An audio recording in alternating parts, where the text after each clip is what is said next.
2018년 한국 사회의 뜨거운 감자였던 예멘 난민, 그 뒷이야기가 궁금합니다. 다들 난민 인정되었나요? 어디서 어떻게 지내고 있나요?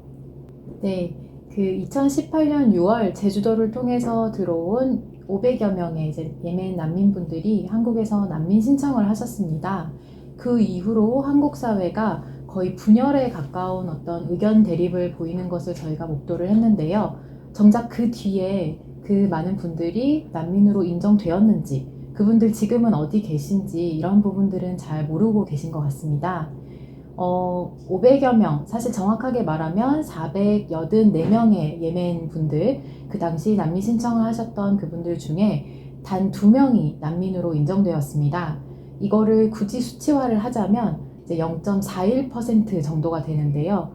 지금까지도 약 30%에 달하는 난민 인정률을 보이고 있는 독일 같은 나라랑 비교를 했을 때는 사실상 75분의 1, 70분의 1 정도에 해당하는 난민 인정률입니다.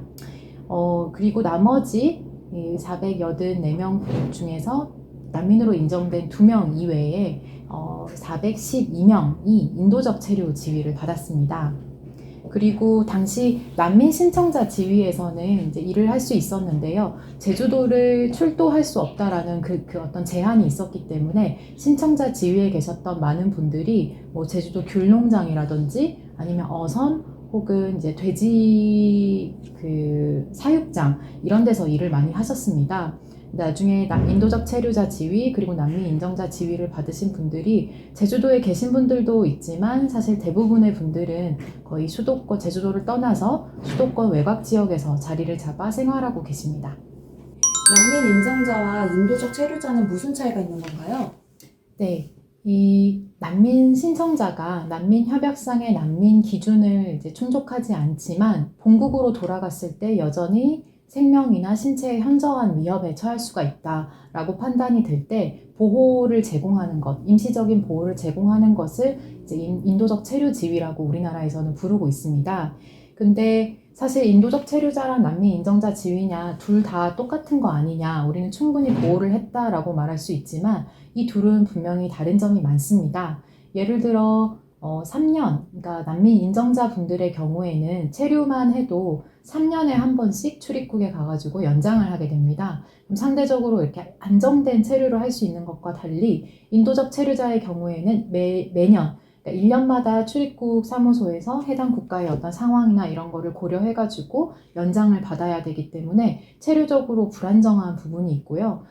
그리고 이제 취업과 관련해서도 난민 인정자와는 달리 인도적 체류자 지위를 가진 분들은 그 취업을 함에 있어서 제한되는 부분들이 많습니다. 제한되는 영역들이 많고 또 가장 중요한 것은 어떤 난민 인정자의 경우에는 가족들을 한국에 이제 초청을 해가지고 결합할 수 있는 권리가 주어지는데 인도적 체류자에게는 그런 권한이 주어지지가 않습니다. 그래서 이 난민 지위의 대안으로서 어떤 인도적 체류자 지위를 준다라는 것이 사실은 불가능한 것이고요.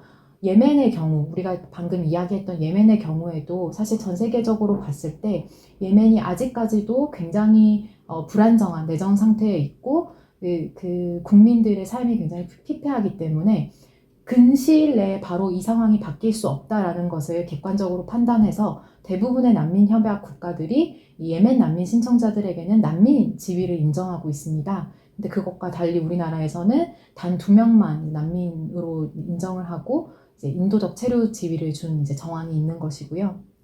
공감은 그래서 인도적 체류 자격을 갖고 있지만 난민으로 인정되어야 한다라고 이제 판단되는 이 예멘 난민 포함한 이 난민분들을 대리해가지고 지금 난민 지위를 받게 해달라라는 소송을 진행하고 있습니다. 난민이라고 하면 정치, 종교적 난민부터 떠오르는데요. 성소수자도 난민으로 인정받을 수 있나요? 난민 협약상 인정되는 사유는 5가지입니다. 대표적으로 뭐 인종, 국가, 정치적 견해, 종교, 그리고 마지막으로 특정 사회 집단 구성원이라는 것이 있습니다.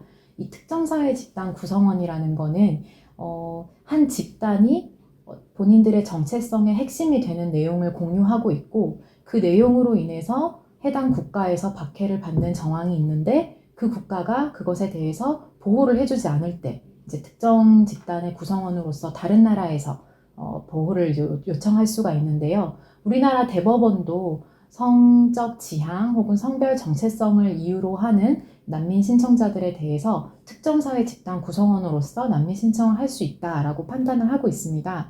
그러니까 사실 성소수자도 그 나라에서 본인의 성소수자성으로 인해서 박해를 받았는데 해당 국가가 전혀 보호를 요청하지 않을 때 우리나라에 와서 보호를 요청할 수 있다는 뜻이죠. 그래서 지금 공감을 비롯해서 그 이제 법률 지원 단체나 아니면 난민 지원 단체 그리고 성소수자 지원 단체들이 이런 성소수자 난민들을 이제 효과적으로 지원하기 위해서 네트워크를 만들어서 열심히 활동을 하고 있습니다. 마지막으로 공감 후원해주신 분들과 또 유튜브 구독하시는 분들한테 해주시고 싶은 말씀이나 뭐 그런 말씀 있으실까요? 저희가 이제 시작하는 단계인데요.